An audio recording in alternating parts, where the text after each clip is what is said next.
in 1787. And everybody took it as a lesson of freedom when he said that he preferred the press than the government. What the rest of the world did not know, that exactly 20 years later, the very Thomas Jefferson, in 1807, wrote Colonel Harrington an interesting letter. And he said that people who cannot open newspaper at all were more informed than those who can read them. Because in his mind, it is better that he don't know anything at all than for a man to be filled with falsehoods and errors. That's our discussion for that.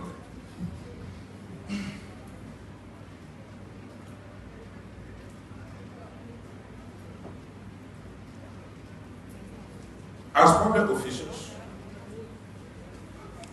especially the Ministry of Information,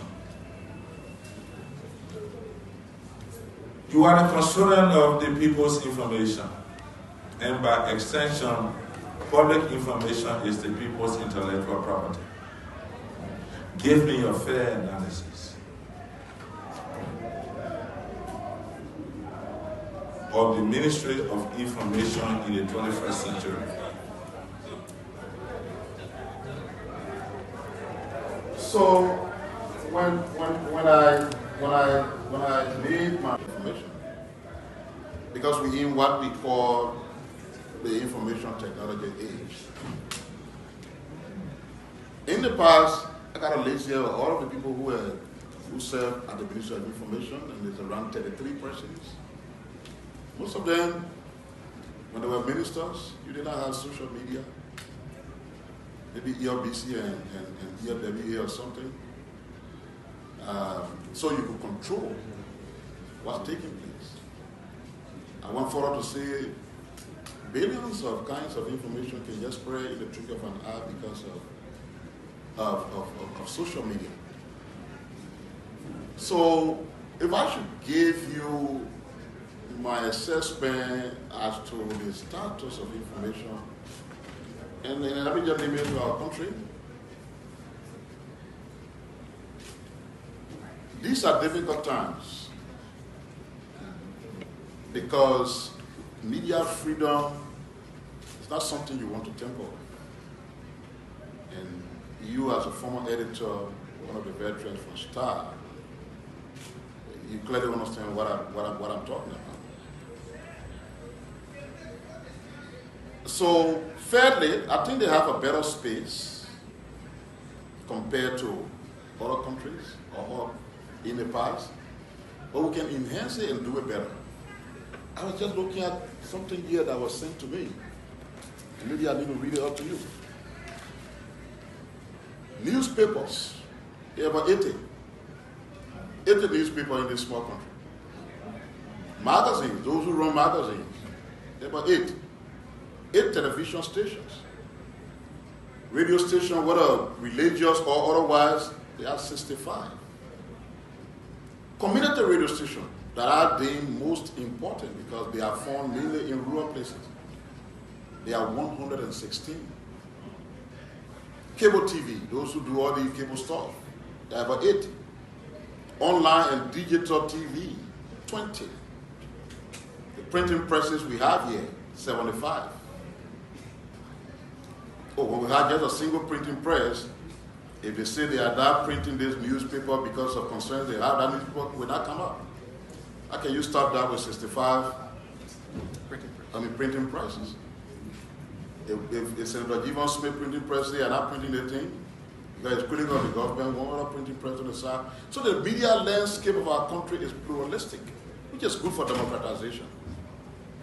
Part of the problem with information, which I think must be addressed quickly,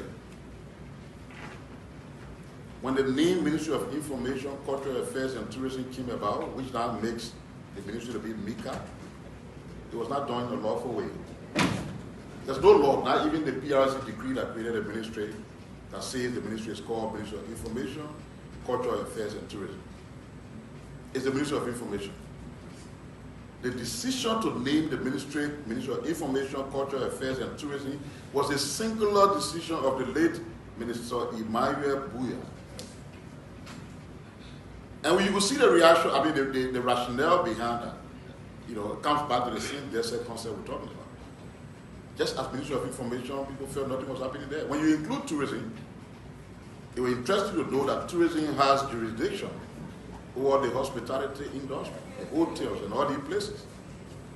Perhaps at that time, the minister felt... Mr. Nominee? Yes, sir. Please, you are eating my 10 minutes. Sorry.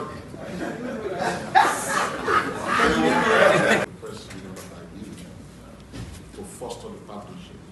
One of the things we were doing is revisit that memorandum, strengthen it, so that the media landscape becomes more freer and conducive for the media. Because we live in, like I said, I mean, all kinds of different things are happening, but the general concept is good to have a free media. Since the 1980s, all the big countries, mainly in West Africa, amending the constitution to provide space for media freedom. But in most of the cases, it is a monetary freedom. By 2004, a media rights organization based in Accra, Ghana, brought a damaging report on Liberia, the treatment of the media or journalists. In the editorial, they described the media freedom or the media landscape in Liberia that as the country was declining into a human rights cemetery. How can you fix that?